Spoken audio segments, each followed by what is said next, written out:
네, 460호 편집국장과 함께 하는 미리 보기인데요.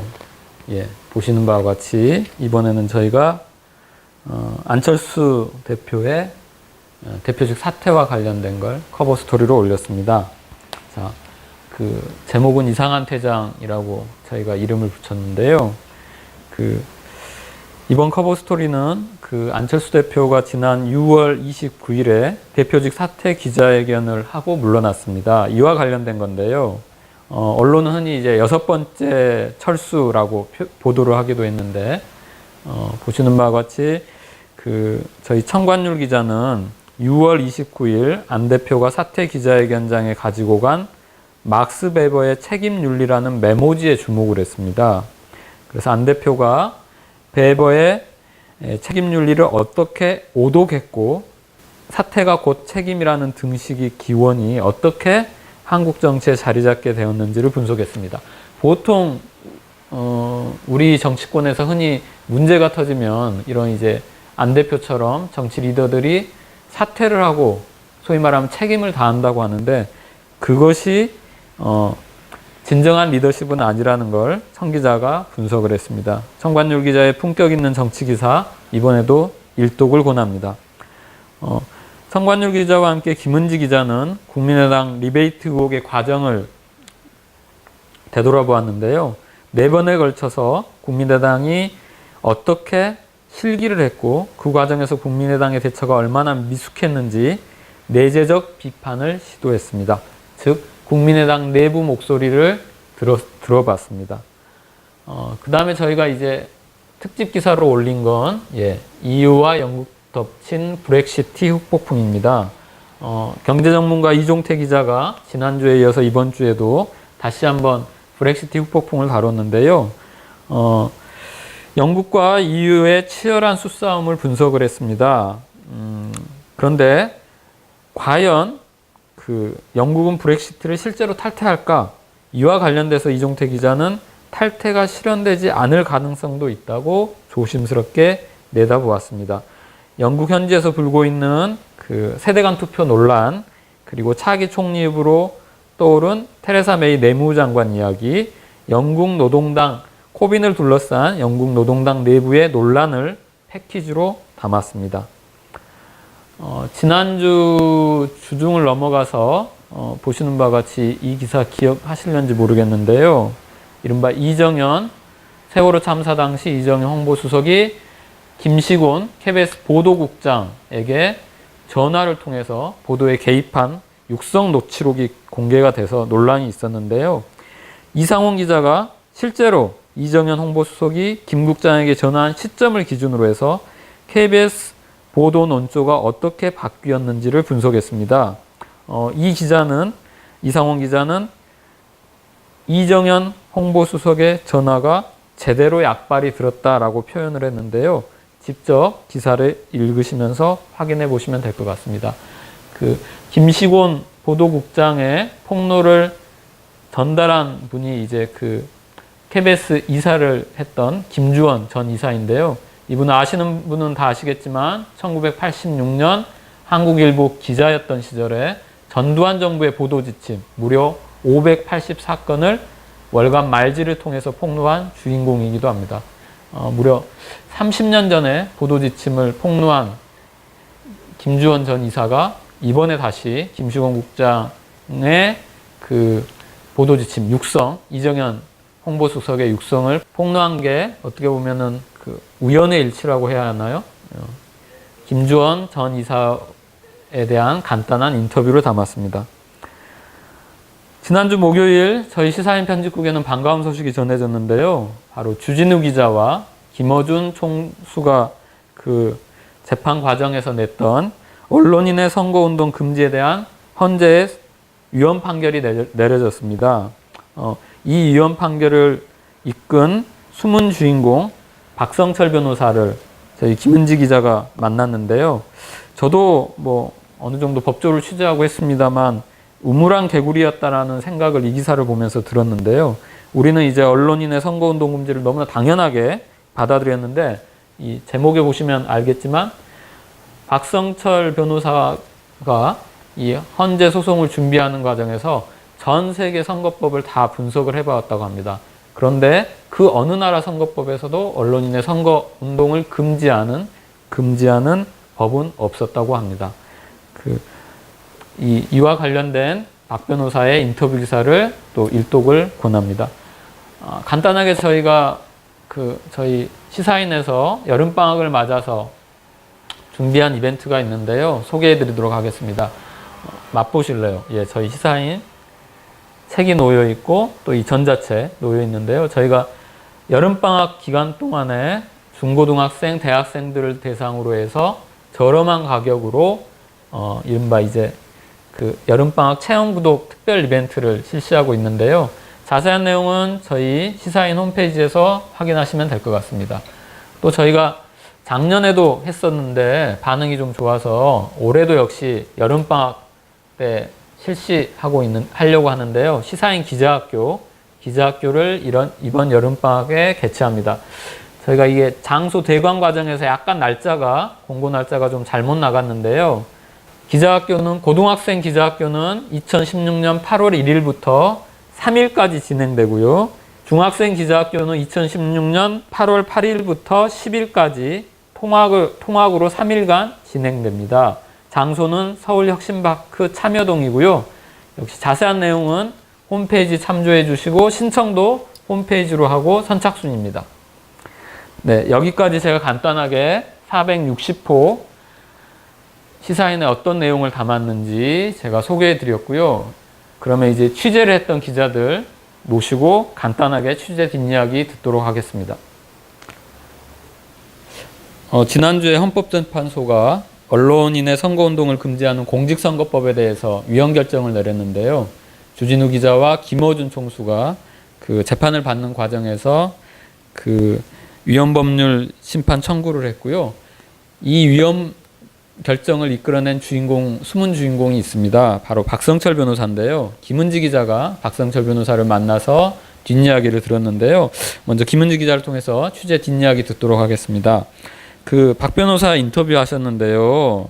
박 변호사가 처음에 어떻게 이 사건을 맡게 되었는지 그게 좀 궁금하거든요. 네, 이건 2012년에 시작된 사건인데요. 아주 오래된 벌써 이게 3년 7개월이나 된 겁니다. 이 당시에 시사인 주진우 기자와 김어준 총수가 김용민 씨 등의 총선에서의 좀 지지 발언 등을 하는 선거운동 사건으로 기소가 됐었는데요. 그 조항 자체가 문제라는 문제의식을 좀 가지게 된 게 이 박성철 변호사의 이 출발이었습니다. 언론인은 왜 선거운동을 하면 안 되지? 라는 질문에서 시작해서요.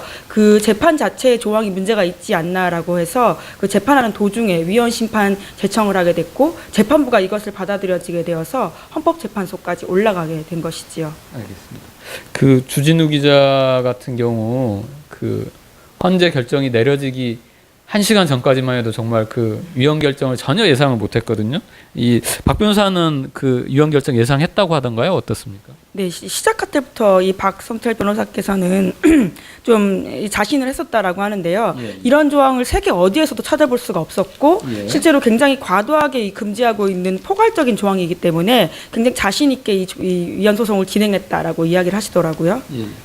근데 이제 일부에서는 이번 이제 헌재 결정으로 언론인의 선거운동 허용에 대해서 허용이 되면 반대로 좀 부작용도 있지 않느냐라는 지적을 하는데 이 부분에 대해서는 박 변호사도 생각이 있을 것 같습니다.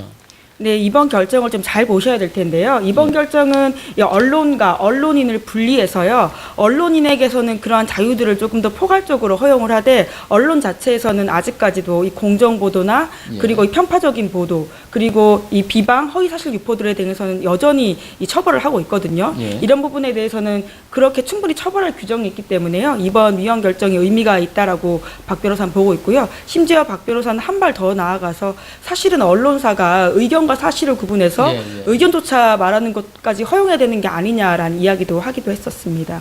그런데 이제 우리나라 언론 같은 경우는 공공연하게 의견에서는 얘기 안 하는 소위 말하면 특정 후보 지지를 사실을 보도하면서 이제 묵계적으로 특정 후보를 지지하는 약간 편향된 보도를 해서 문제인데요. 그런 문제의식은 앞으로도 우리 사회 또 우리 법조계에서도 좀 논의를 활발하게 해야 될 부분 같습니다. 물론 언론계도 마찬가지고요. 그런데 이제 그 독자들 같은 경우 흔히 이제 주진우 기자와 그러면 이제 김어준 총수는 이것으로서 이제 모든 이제 법적으로 문제될 게 다 끝난 거 아니냐라고 이제 생각을 하는데 박성철 변호사도 그렇고 저희가 알기로도 그렇고 끝난 게 아니죠. 예, 남아있는 문제가 또 있다고 하던데.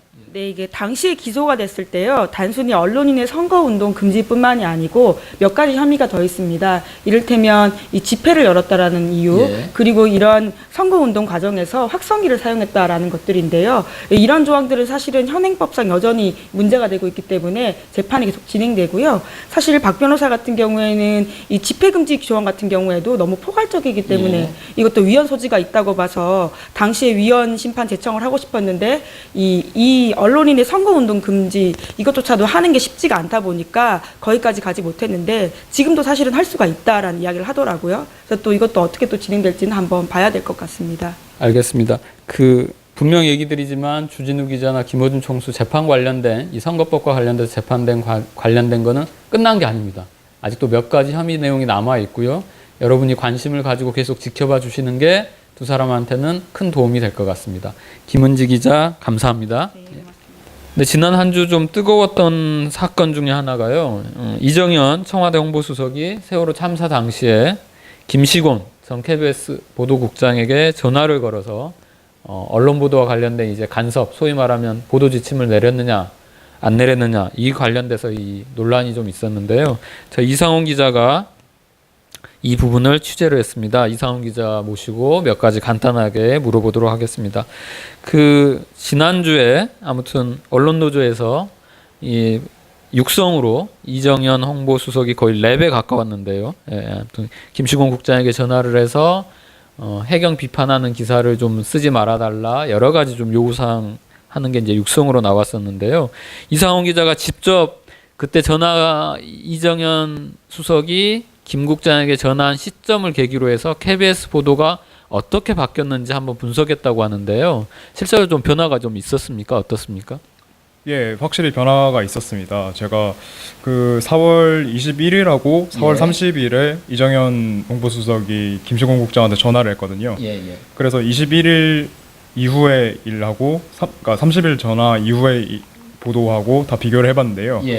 이게 4월 21일에 이정현 수석이 해경을 비판하지 말라는 식으로 일단 이야기를 했습니다. 그렇죠, 그러니까 22일부터 29일까지 KBS 뉴스 9시 뉴스에서 해경과 정부를 비판하는 보도는 총 4건에 불과했습니다. 확실히 줄었네요. 그러니까. 예, 그렇습니다. 이전에 비해서 많이 줄었거든요. 그러니까 이전에는 평균 한 4, 5건 정도, 그러니까 하루에 4, 5건 정도가 해경과 정부를 비판하는 보도였다면 21일 이후에 22일부터 29일까지 전화를 받은 후에는 총 4건이었습니다. 그러니까 굉장히 많이 줄어든 거죠.